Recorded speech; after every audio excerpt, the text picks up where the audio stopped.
welcome to the Dostoevsky podcast. Today we will be discussing Dmitri Karamazov, and I believe we have 5 people in total on this episode. So here we go. So Dmitri Karamazov, the eldest and only child of his father's first marriage, I think that he's in the middle as far as personality goes. Because while he doesn't care so much to go in depth with things, you know, like from the beginning that he has a good heart.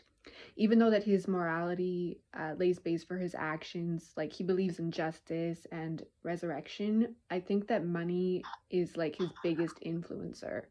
So like he doesn't view money as something important, but like something just to be spent, and I think that that really touches on his personality.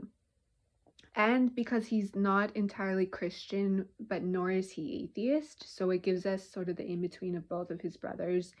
And he like his wrestling with the faith throughout the novel, I think that his relationship with Ivan and Alexei sort of varies as far as that goes, because he loves Alexei and he wants to believe in the good of mankind, although his constant state of needing to escape things or owe things, I think that that gets to his head and corrupts what he chooses to do.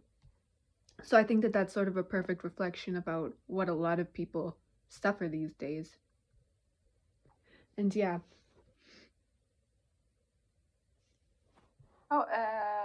Yeah, what you said at the end was very intriguing, that he constantly feels the need to owe something to someone. Mm-hmm. Can you... I want to hear your thoughts. I think that can be like an indicator that Dmitri has abandonment issues, because he moved houses so many times. His father literally forgot about him. He was like, he didn't care about him. He was abandoned, and he moved so many times. He started developing issues about like having somebody constantly reassure their feelings towards them. That's why he goes after Grushenka after she ran away with that Polish guy to Mokroya. Yeah, exactly. Yeah, what you said about Dimitri's kind of torn between two poles throughout the text, while on the one hand he really embodies that Karamazovian sensuality. Unlike his father, he feels remorse for the things that he does that are, from sins to just immoral actions. And I think in the Confessions of an Ardent Heart chapters, when he's the one who says, the terrible thing is that beauty is not only fearful, but also mysterious.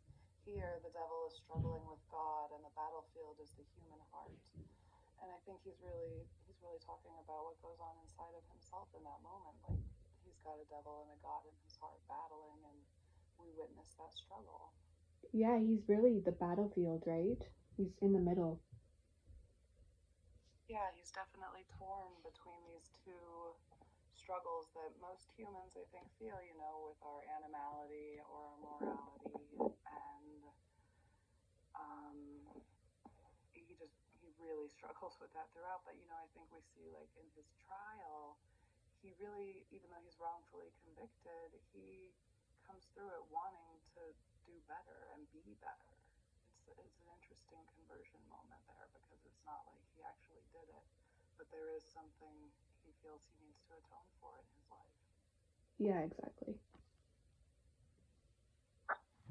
I think something people often miss out on is how wise Dmitri sometimes is. Like you said in the chapter when he gets philosophical, when he talks to Alyosha, he talks a lot of like important, and I think it's often like left behind, like left in the background, because people mostly focus on his relationship with Fyodor, Grushenka, and so on, like his child, and things like that.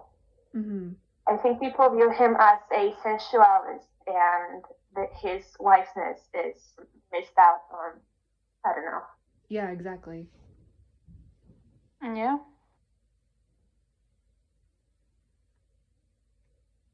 Also, I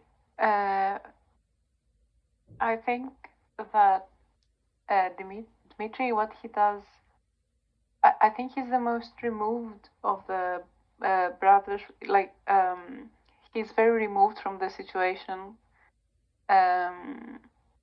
No, as growing up, since he was away in the army, etc. And I think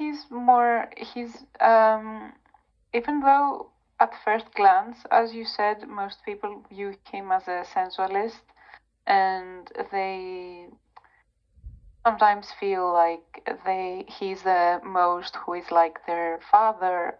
I think he's maybe the most different because he does the same things more or less sometimes, but in his own way.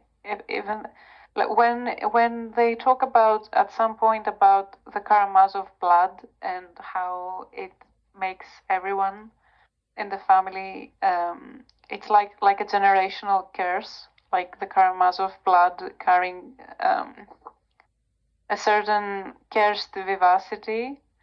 And I think that they all kind of embody it at some point in their storylines, but except for Dmitri, because he does all those things, but he does them in a completely different way from what you would expect or from how Fyodor would have done. Like, he does indulge in drinking, he does indulge in eating and partying, in relationships with women, kind of like trying to very weirdly, but he does it in his own very different way that is very much affected by his moral structures that he cannot get rid of, basically. And as you said, Ivan, about the from his abandonment issues and his basically his abandonment issues that came from the very fact that he was very much removed growing up. So he was away from the influence of Fyodor, and I think that everything he does comes from a very separate place, like completely from him and his experiences growing up, thinking about these things, like his father and his family, but not participating in them until the very start of the book, where it starts with him coming back to seek his inheritance.